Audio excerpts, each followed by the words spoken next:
Want to learn a bar chord? It's Jonathan here from LearnBarChords.com. You're in the right place. That's what we do here. Today you're going to learn, hopefully, your very first bar chord, or else pick up some tips to help you with bar chords you may already know. What we're going to do is we're going to start off, and we're just going to learn one bar chord today. We're just going to kind of take it easy, and what we're going to do is learn the E minor form of the bar chord. So what this is a root 6 minor form. We call it root 6 because the root note for this bar chord pattern comes right here off of the 6th string, right? Our strings go from 1 through 6, 6 being closest to your face. So hopefully you're familiar with the E minor chord, just as is. Quick refresher if you're not. Open E, and then you have you know, you can pick any fingers you want there, but 2nd fret 5th string, and then 2nd fret 4th string, and then the other notes are open. That's an E minor chord. Now, the way a bar chord works is you're essentially adding a bar to the chord. So in the case of an open chord, the bar is essentially this bit right here. That's called the nut. Now, on all the open chords, the nut performs the same function as your finger does in a bar chord. But, of course, because it's there, you don't need to bar anything. So it's as if I'm going to use my 3rd and my 4th fingers, my ring finger and my pinky finger, and make that E minor chord. Okay. And then it's like I have my index finger sitting here behind the nut. Oops. And that's the principle that we're doing here with the bar chords. Is essentially what we can do is move this, because this open E is our root note. All we're going to do is move that root note and keep the pattern, the chord pattern, intact. What we're going to do is move this around the fretboard and therefore transpose the chord, and we get different chords. So if we take this same pattern and we move it 1 fret, then as soon as we've moved these 2 fingers 1 fret, in order to keep the pattern consistent, we're going to need to add our bar on the 1st fret. Now that's actually a tricky place to start, so we're not going to do that.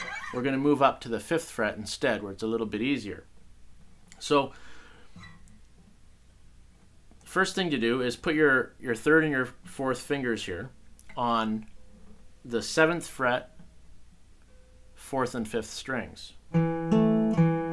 Okay? So once you got that, then we're going to add your index finger as a bar on the 5th fret. Now the trick here, probably the first time you play that chord, it's not going to sound as clean as how I just played it.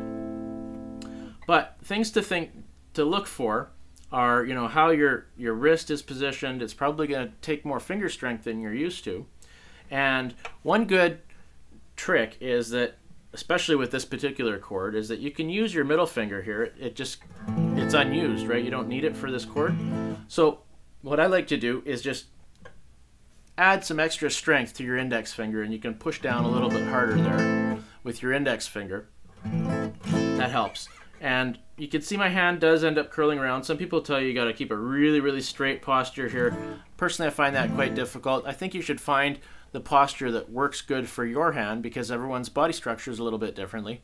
Find the structure that, or the position that works well for you, that you can easily move in and out of, and then go with that. So that's how you play A minor, because we've moved it up here to an A on the 5th fret of the 6th string. That's an A. And if you don't know how I got there, I explain all that in Bar Chords Made Simple. But essentially what we can do now is move this A minor, because remember it was an E minor down here when our root note was an E.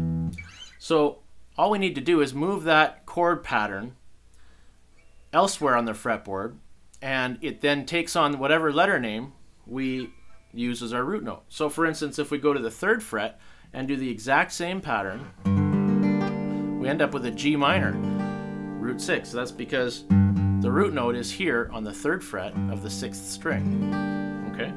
Now if we wanted a B minor, we could go up to the 7th fret where we find a B, C minor, D minor at the 10th fret, and even an E minor if we wanted at the 12th fret.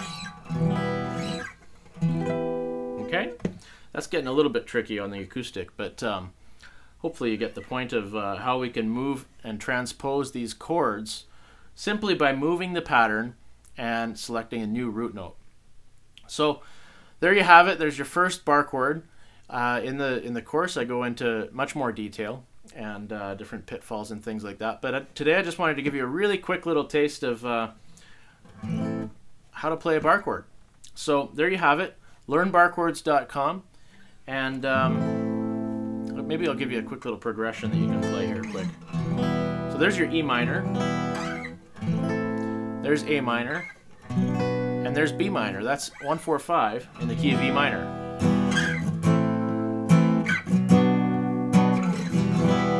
So there you have it. There's a good way to practice your minor bar chords. That's just an open E minor and then the A minor at the 5th fret and a B minor at the 7th fret. And you can play around with the arrangement of those chords. So hope you have fun with that. Hope you learned something. It's Jonathan Bocher here from LearnPlayGuitar.com. We'll see you again next time.